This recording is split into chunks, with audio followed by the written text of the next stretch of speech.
Jeshi la Polisi Tanzania lingependa kuwajulisha kuwa hadi mchana huu wa tarehe 9 mwezi wa 12 2025 hali ya usalama wa nchi ni shwari. Vyombo vya ulinzi na usalama vinaendelea kuimarisha usalama nchini sambamba na kulinda maisha ya watu na mali zao.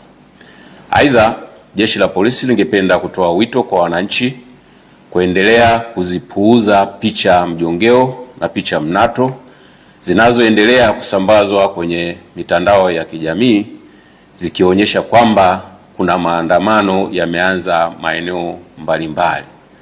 Taarifa hizo sio sahihi.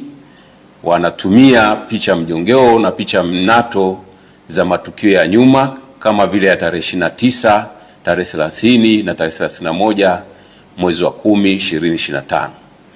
Sambamba na hilo, wenye nia ovu wanaendelea kutumia picha mjongeo za matukio ya nyuma. Kwa mfano, kuna tukio la Juni 2025 ambalo kabila la Wamasai walikuwa wanafanya sherehe zao za jando katika msitu wa Tanapa, lakini imesambazwa kwenye mitandao ya kijamii ikionyesha kwamba Wamasai wameanza kudai haki zao huko jijini Arusha.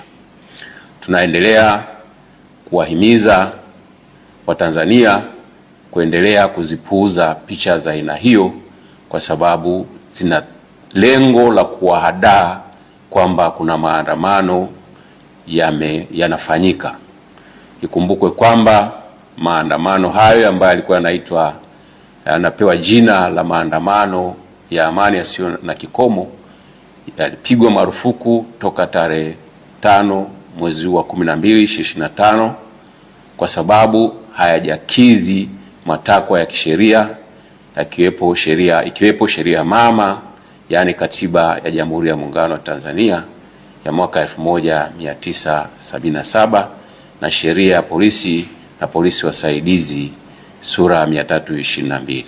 Aidha, tunatoa wito kwa wananchi waendelee kufuata sheria kwa ajili ya usalama wetu sote.